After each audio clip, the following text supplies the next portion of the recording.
All right, Judges 20. So if you weren't here last week, let me apologize. We left off with a very gory story of a Levite taking his concubine and dividing her into 12 pieces after the mob destroyed her in Gibeah. And so now the Levite has gone home. He has parceled his concubine out and distributed her across this nation of Israel to the 12 tribes. And we're left kind of scratching our heads at this point. But this is the result, again, of everybody doing right in their own eyes. And it continues to get crazier as we do that. And this Levite's right is to call the nation of Israel to arms, to make a wrong right by war, when God had other ways to deal with this. He had priests in Shiloh. Now, given a lot of them had abandoned and gone off to find other work, but there was still a house of God in Shiloh. We're going to see they actually appeal to it in their own way. And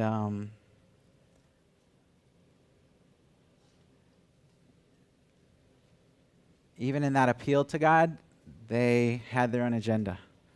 So I think that last song is so appropriate because, we can sing "I Surrender All." We have to admit we don't exactly know what that looks like.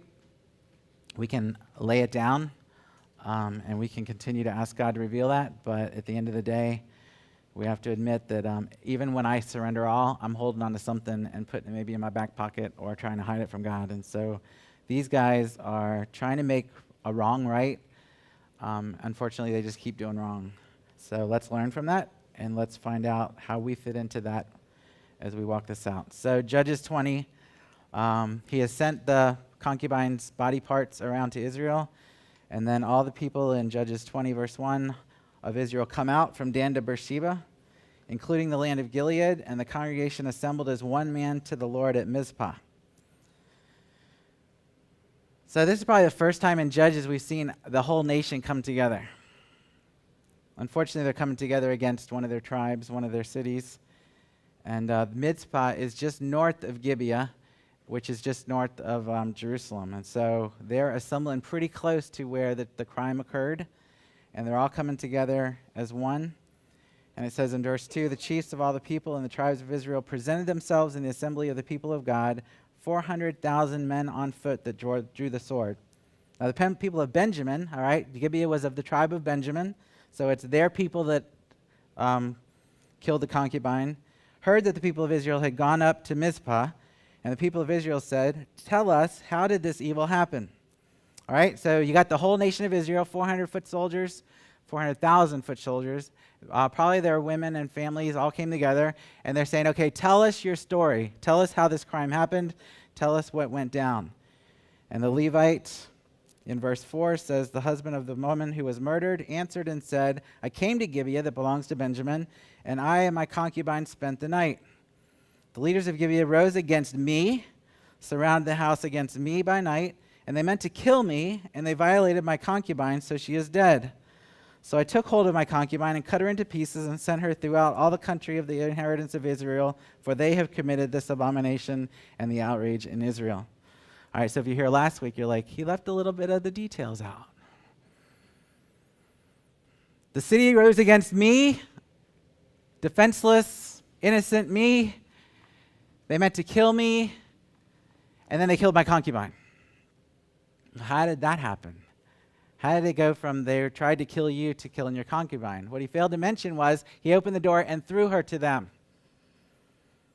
So everybody's working off of the Levite's truth, all right, his perception of what happened. Now, was he scared for his own life? Probably. Did he think the crowd was out to murder him? Well, they were definitely out to sodomize him. But the focus for him was on me. And then, oh, by the way, they killed my concubine.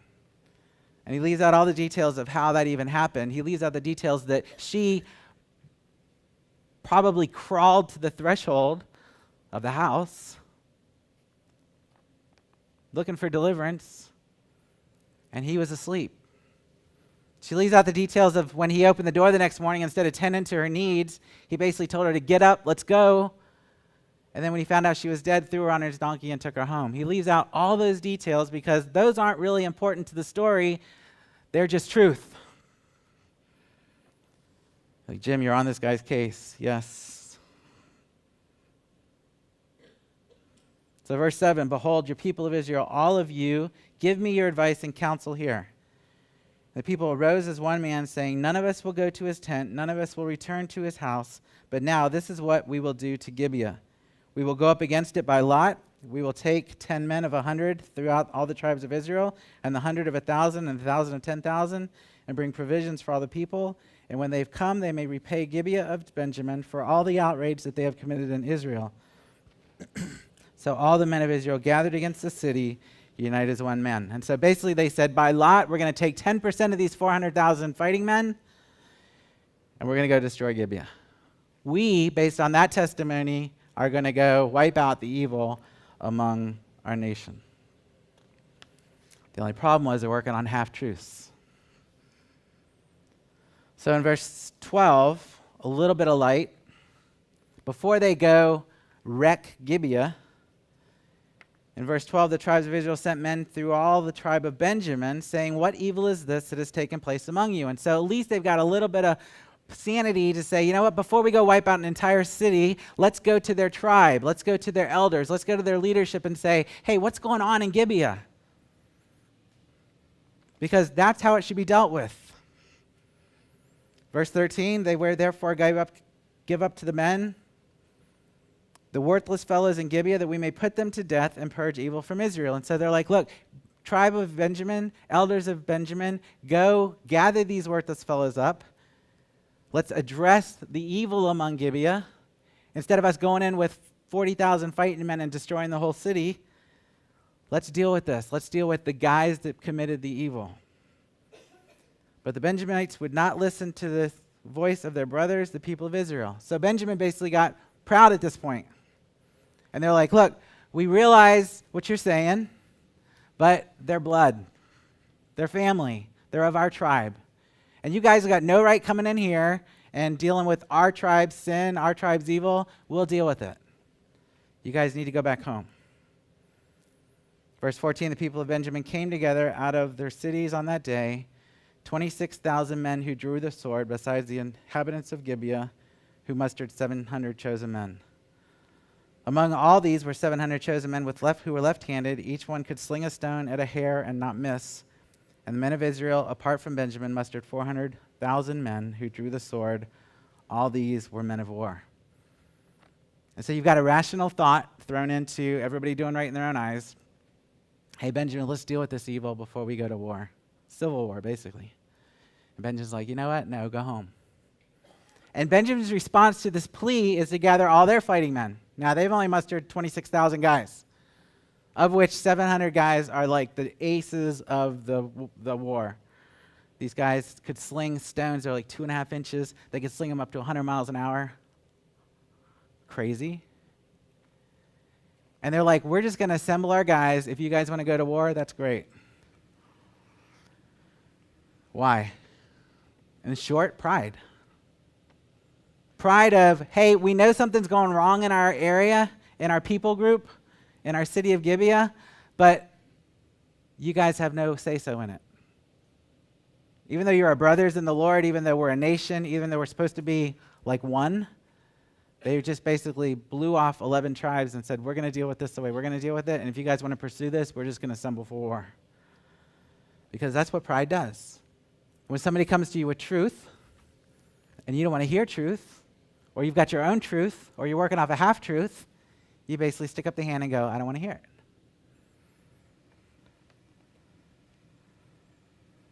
Church deals with this. Paul wrote to the Corinthian church and said, hey, your boasting's not good. What were they boasting about? They're boasting about, hey, we're dealing with somebody in our church, and we think we're just going to pour out love on him. And Paul's like, look, that boasting is not good. Do you not know that a little leaven leavens the whole lump, the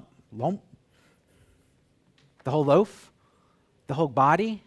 And that's exactly what was going on in Gibeah. There's sin going on in Gibeah. The 11 tribes come and say, you need to deal with this. And instead of Benjamin humbling themselves, their boasting is, they're our brothers. And we'll deal with it. And if you want to go to war, that's great. So Benjamin's united to basically back evil, and the 11 tribes are united as one man. The only problem is they're united against their brothers. So everybody seems to be united, but nobody's united. Because unity of a nation that's divided is not unity. But they say they're united as one people, which can't be. So they've assembled the battle lines. Verse 18, the people of Israel rose and went to Bethel to inquire of God. Well, that's a great idea. So the 11 tribes go, okay, we tried to talk to Benjamin. They're not having it. They're assembling for war. Let's go talk to God. Let's go to the house of Shiloh. Let's inquire. But here's their inquiry. Who shall go up first for us to fight against the people of Benjamin? And the Lord said, Judah should go up first. So they're asking a question with a lot of preconceived notions, and God gives them the answer to their question. They say, hey, God, who should go fight these guys first? And in sequence of how God does it, as he did it through Joshua and through Judges, whenever the nation came to fight a united enemy, and they were doing it as a nation, Judah would always go up. The tribe of Judah, going first. So they asked this question, hey, as we go fight our brothers, what tribe should go up first? And God's like, you guys know the drill. Judah should go up first. Verse 19, the people of Israel rose in the morning and encamped against Gibeah. The men of Israel went out to fight against Benjamin, and the men of Israel drew up the battle line against them at Gibeah. So the next day, Judah's in front. The 400,000 men are pursuing. They're coming up against Gibeah. And in verse 21, the people of Benjamin came out at Gibeah and destroyed that day 22,000 men of Israelites. What just happened? Verse 22, the people on the men of Israel took courage and again formed the battle line in the same place where they had formed it on the first day. The people of Israel went up and wept before the Lord until the evening, and they inquired of God, shall we again draw near to fight against our brothers, the people of Benjamin? And the Lord said, go up against them. So the people of Israel came near against the people of Benjamin on the second day, and the Benjamin went against them in Gibeah the second day and destroyed 18,000 men of the people of Israel, and all these men who drew the sword. Then all the people of Israel, the whole army, went up and came to Bethel and wept. They sat there before the Lord and fasted that day until evening and offered burnt offerings and peace offerings before the Lord. What's going on here? Who's evil in this situation? We would say, God, why is your 11 tribes getting destroyed by this tribe of Benjamin? What was our question? Who should go out first? Who should lead this charge that we've predetermined in our head is the best idea? And God goes, if you're asking that question, Judah should go first. And they lose 22,000 men. The next day, shall we draw near to fight against our brothers, the people of Benjamin? And guess what? The switch just occurred. The light bulb went off. Now they're calling Benjamin their brothers. What were they before? Those people. That tribe. Should we go fight them? Now they're like getting the little clue of, maybe this probably wasn't the best situation. God, should we go fight against our brothers? God's like, are you even listening to your question? God goes, you've got it in your hearts to go. Go. He's not telling them to go do it. He's basically saying, you've already determined you're going to go do that. Now you're just asking me to bless it. Go do what you think you're supposed to do. They lose 18,000 more people. So now they're down 40,000 guys. A tenth, of the 400,000 guys. And then they find themselves weeping, fasting, making burnt offerings, peace offerings. They're pulling out all the stops. What else can we do to get God's favor because we are getting kicked by the Benjamites?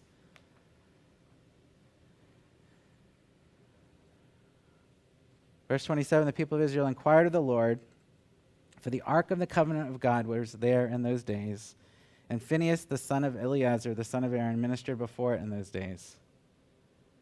And they said, shall we go out once more to the battle against our brothers, the people of Israel, or should we cease? Now they're asking the right question. Because they haven't predetermined in the hearts, we're going to go annihilate these guys. They're basically going, okay, we've fasted, we've wept, we've presented offerings. Maybe we should change our request.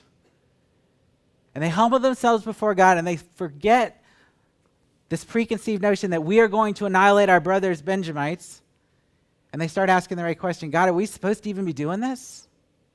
Or should we cease this battle?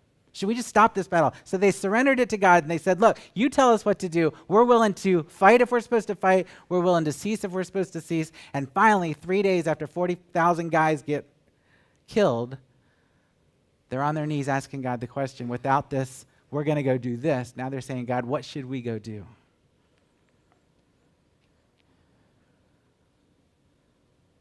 Now, the cool part of this, as messed up as it is that they haven't run and turned tail and run home yet. Because part of their reason for gathering together is to address the evil within their camp. Because God says you got to address the evil within your camp. The problem is they put their solution before an inquiry of God. And so they asked God not how to do it, they just said, hey, how should we do it? And in that process, they figured out that, oh, you know what? We're not even asking the right question. Now they're asking the right question: should we continue or should we cease? But the cool thing is they haven't stopped. They haven't just gone, we just lost 40,000 guys, we're all going home. They continue to keep going back to God and asking him the questions. I think a lot of times we would have just, by this time, turned tail and said, you know what, forget about it. But they pressed in, they sought God, they fasted, they wept over the loss of their brothers. They're presenting offerings to God, saying, you know what else can we lay down? I mean, you know, they're offering lambs and doves and goats and rams. And God says for us, just lay down your heart. Just lay down your will. Sometimes we pick up our toys and go home instead, because seeking out his perfect will is too hard. But they pressed in. They started asking the right questions. And what's Benjamin doing at this point? Benjamin's just quiet. Benjamin's like, dude, we're winning. God must be on our side. The problem with that is, how can God be on your side when you're supporting and you're defending this evil? So even though it looks like they're successful and they're doing everything they're supposed to be doing because they're winning the battle, the truth of the matter is they're not even seeking God. And when we the people that are seeking God, see evil prosper, what do? We can't handle that. But the problem is, Benjaminites are only doing what's right in their own eyes. And they've convinced themselves somehow that supporting the evil that happened in Gibeah and standing with their blood is somehow more important than seeking out truth.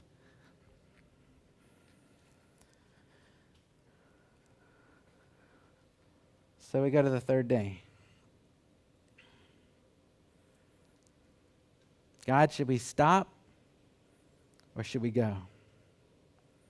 In verse 29, the Lord says, go up, for tomorrow I will give them into your hand. That's a promise from God. Tomorrow is your day because you asked the right question. And he promised them victory. So in verse 29, Israel sent men in ambush around Gibeah. So God said, go up, I'm going to give you a plan. Listen to my plan. My plan's better. In verse 30, the people of Israel went up against the people of Benjamin on the third day and set themselves in array against Gibeah as at other times. So they basically came head-to-head with Gibeah, just like they had day 1 and day 2. Verse 31, the people of Benjamin went out against the people that were drawn away from the city, and as at other times they began to strike and kill some of the people on the highways, one of which goes up to Bethel and the other to Gibeah, and in the open country, and about 30 men of Israel fell. And the people of Benjamin said, they are routed before us as at the first. But the people of Israel said, let us flee and draw them away from the city to the highways. And all the men of Israel rose up out of the place and set themselves in array at Bel Tamar. And the people of Israel who were in ambush rushed out of their place from Merah Geba. And there they came against Gibeah, 10,000 chosen men out of Israel, and the battle was hard. But the Benjamin's knights did not know that disaster was close upon them. And the Lord defeated Benjamin before Israel, and the people of Israel destroyed 25,100 men of Benjamin that day. All these were men who drew the sword. And so the people of Benjamin saw that they were defeated, and the men of Israel gave ground to Benjamin because they trusted in the men in ambush, who they had set against the act of Gibeah. And the men in ambush hurried and rushed against Gibeah, and the men in ambush moved out and struck all the city with the edge of the sword. Now the appointed signal between the men of Israel and the men in the main ambush was that when they made a great cloud of smoke rise up out of the city, the men of Israel should turn in battle. And Benjamin had begun to strike and kill about 30 men of Israel. They said, "Surely they are defeated before us, as in the first battle." But when the signal began to rise out of the city of the column of smoke, the Benjamin looked behind them, and behold, the whole city went up in smoke to heaven. Then the men of Israel turned, and the men of Benjamin were dismayed, for they had saw that the disaster was close upon them. And therefore they turned their backs before the men of Israel in the direction of the wilderness, but the battle overtook them. And those who came out of the cities were destroyed in their midst. Surrounding the Benjamites, they pursued them and trod them down to Noah, as far as opposite of Gibeah on the east. 18,000 men of Benjamin fell, all the men of valor, and they turned and fled against the wilderness to the rock of Rimmon. 5,000 of them were cut down in the highways, and they were pursued hard to Gidon. And 2,000 men were struck down. So all who fell that day of the Benjamites were 25,000 men who drew the sword, all of them men of valor. But 600 men turned and fled towards the wilderness of the rock of Rimmon and remained at the rock of Rimmon 4 months. And the men of Israel turned back against the people of Benjamin and struck them down with the edge of the sword, the city, the men, the beasts, and all they found, and all the towns that they found they set on fire. That's a long battle account. Third day they went up head to head against Gibeah. But God had given them the battle plan of Ai with Joshua. And he said, go up against them. I'm going to give you victory, but this is how you're going to do it. You're going to go around the city. You're going to set ambush from the back. The men of Israel are going to pursue against Gibeah. You guys are going to flee like you think you're going to lose again because it's third day. The Benjamites will get proud. They'll pursue you. They'll leave their city unhindered. People of ambush come into the city, set it on fire. And then as soon as the Benjamites see that their city's on fire, they're going to realize they've been ambushed. Then the people of Israel come back and destroy the people of Benjamin. So they did that, and they won. And all the men of the sword were destroyed except 600 who fled to Rimmon, who we're going to hear about next week. The problem was Israel didn't stop there.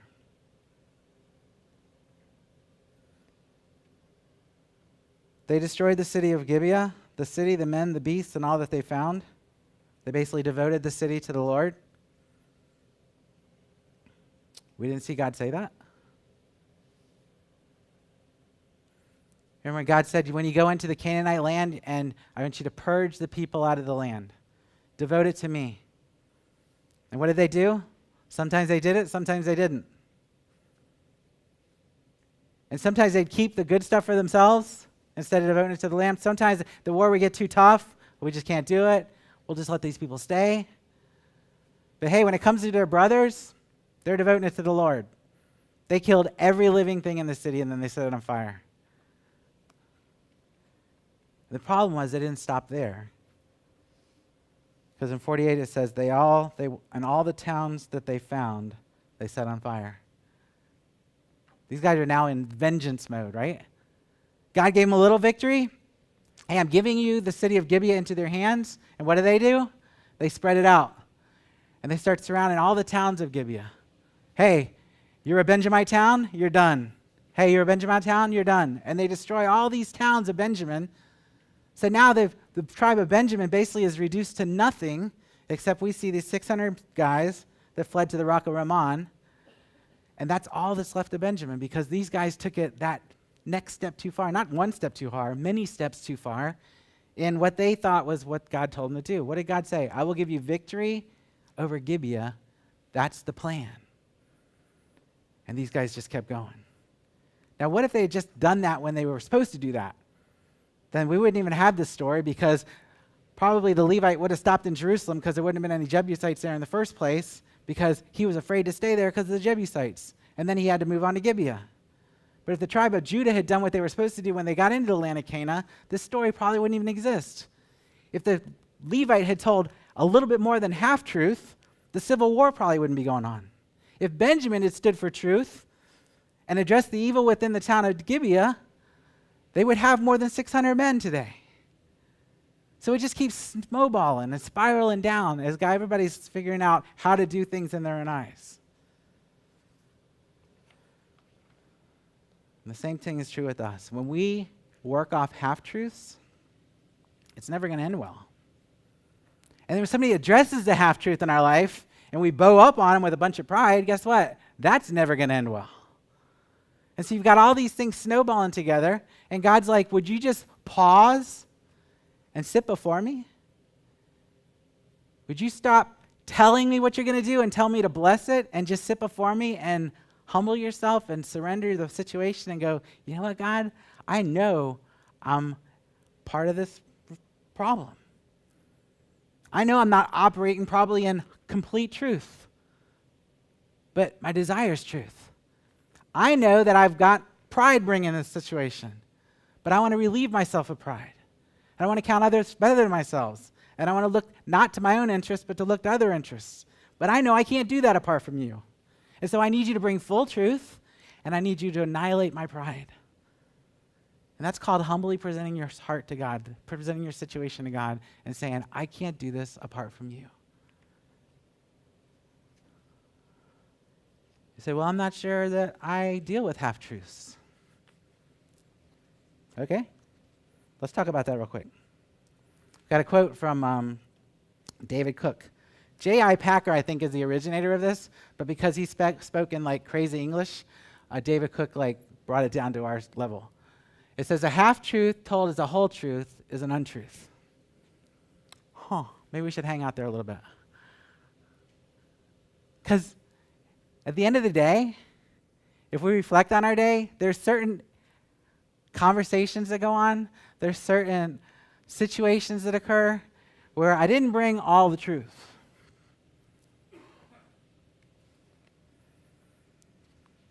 John wrote this in 1 John 2:21. I write to you. So he's like, hey, there's a reason I'm writing to you.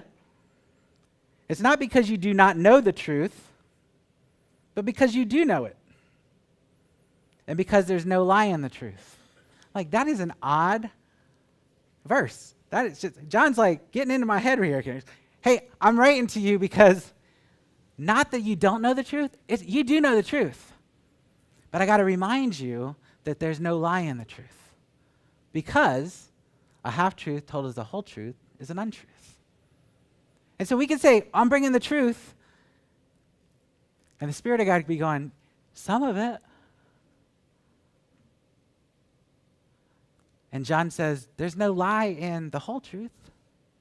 There's no reservation of full disclosure in the whole truth.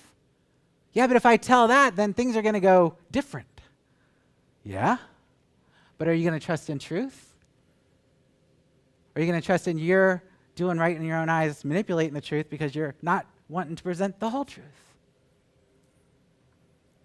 So where does this start? How many of y'all had to go to the school of lying? Like, I'm going to go get taught how to lie. No, we don't go to that school. That school just kind of falls on us. Research says that school falls on us between the ages of 2 and 3. I think I was an advanced student. I think I'd nailed it down to probably when I started talking. So we don't have to be taught untruth. We don't have to be taught how to bring half-truth. So we got to ask the question, why do we do this? Like, what is it in our nature that makes us either completely flat out lie, and we're like, oh, we're past that. Okay, then bring in half-truths. What makes us do that? There's a couple of things. The first one is to make ourselves look better or to save face. It's like to save our reputation or to save a situation. Like, I'm going to really look bad if all the truth comes out, so I'm just going to give a little bit of the truth because I need to save face. I don't want them to think that I'm completely what I am. And so I'm not going to divulge all the information. I need to do it for my own purposes. Now, guys, this is the number one reason why we bring half-truth. It's just, hey, it's the research. I don't know. Believe it or not. I'm like, I believe it. I'm bringing half-truth because I want to look good in the situation. I don't want to look bad, so I'm not going to bring it all. So, guys, we do it to save that face. Another one is just self-preservation. I just want to get out of trouble, and if I bring the truth, I'm going to get in trouble, and I don't want to get in trouble. Okay, that's probably the kids' most number one reason why they don't tell the truth. I just don't want to get the spanking. I don't want to get the timeout. I don't want to get banished from my Xbox. So I'm not going to bring full truth. I don't want to get in trouble. Ladies, your number one reason for not bringing full truth is you don't want to offend somebody, or you want them to you want to make them feel better. And so you don't bring full truth. We're like, that's valiant. Is it? Jim, are you saying I'm supposed to bring full truth every time and just blurt it all out? No, you're supposed to use discretion. But when God says full truth is required here, guess what? Full truth is required here. Does this dress make me look fat? I'm walking in the other room. Full truth is not required there. But we know when God's like, you're not sharing the whole truth, and we either quench that voice and do our own thing, or we go, you know what? I got to rephrase what I just said.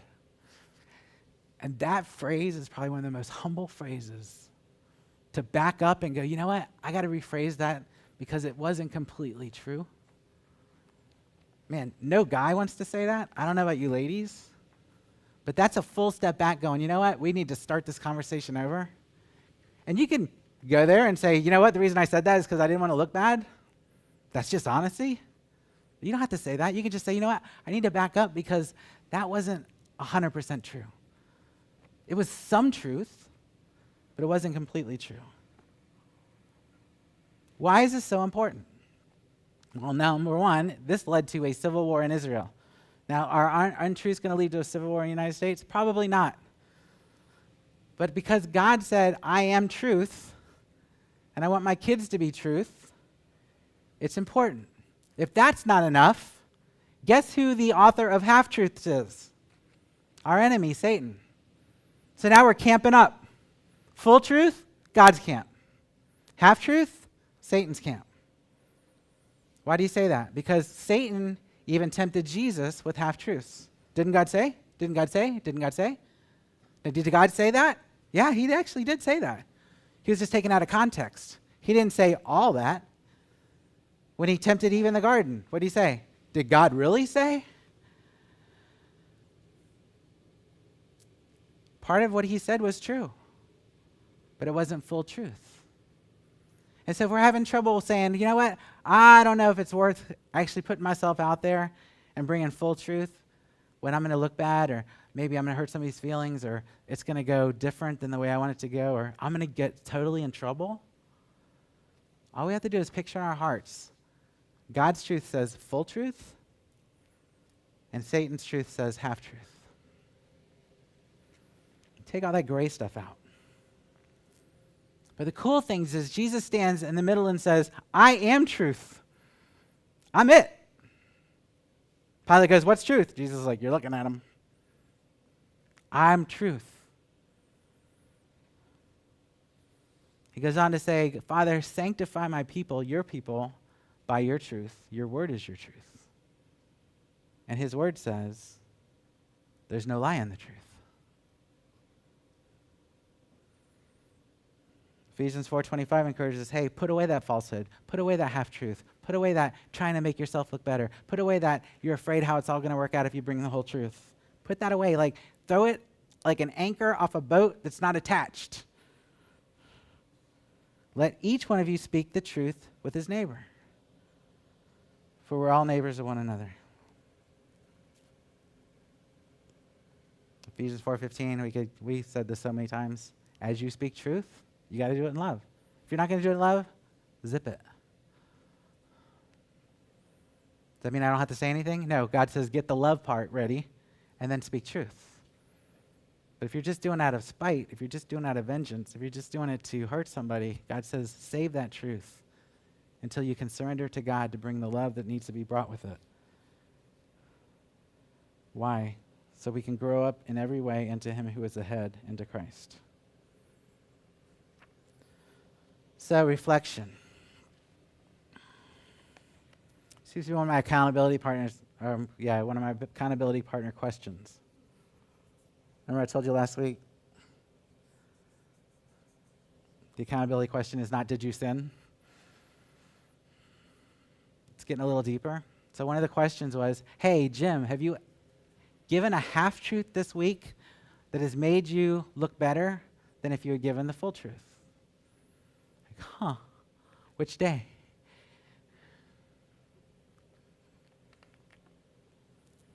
So the next time we're tempted to give the half-truth, let God's Spirit tap us on the shoulder and say, you need to bring it all. Yeah, but you need to bring it all because there's no lie in the truth.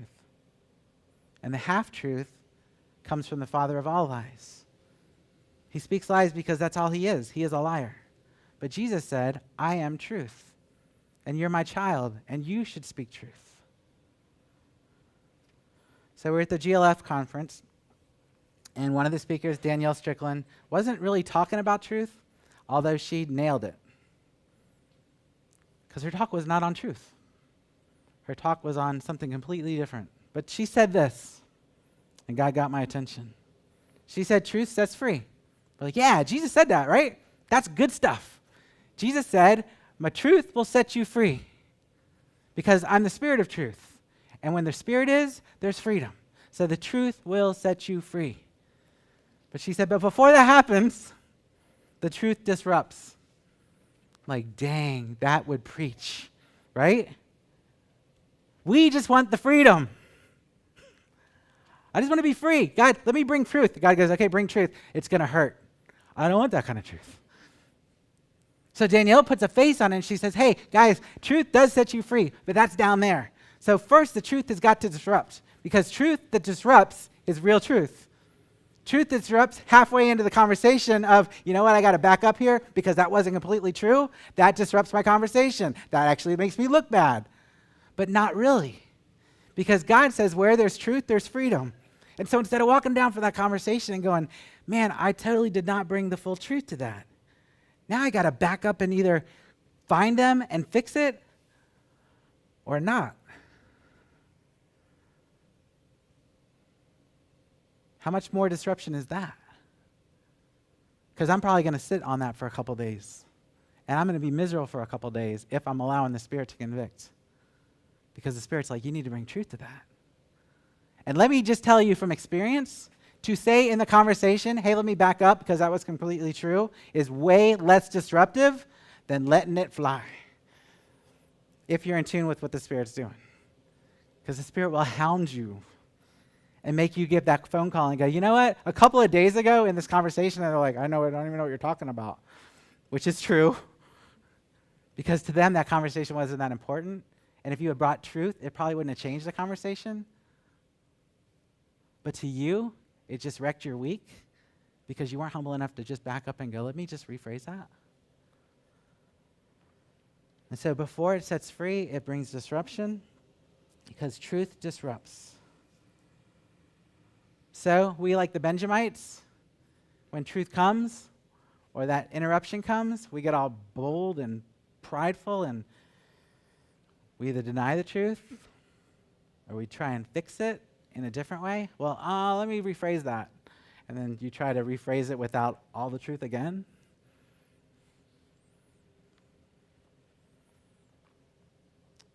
And so the bottom line is God says, look, I just want my kids to bring truth because that's who I am. It's a representation of who I am. And as Christ's ambassadors, that's who he wants us to be.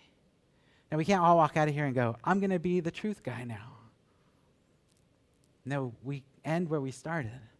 I'm going to be the guy that admits that I can't bring that. That I do bring pride to the situation. That I do bring self-preservation to the situation. That I'm not going to tell the people, hey, I'm the guy that threw the concubine to the crowd. I'm the reason she died. I'm going to deflect and I'm going to go, those worthless guys in Gibeah did it. And God's like, what was your part in that? Let's sit down and talk about that before you start pointing your fingers at the worthless fellows in Gibeah.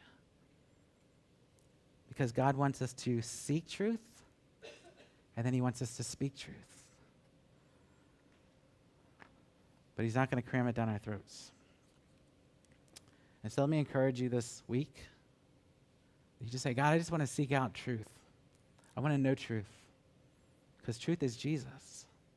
And as we get to know him, as we walk in his Spirit, then we'll be more attentive to that still small voice that goes, not completely true. And we'll be able to back up and go, you know what, let me rephrase that. We bring half-truths all week long. The thing is, most of us probably aren't aware of it because it's just become a way to do life. Because we're all in self-preservation mode, because we've been doing this since we were 2 or 3 years old. And so only by the power of the Spirit can we walk away and go, you know what? I'm going to invite truth that disrupts because I want to walk in complete freedom. But only by his Spirit. Let's pray.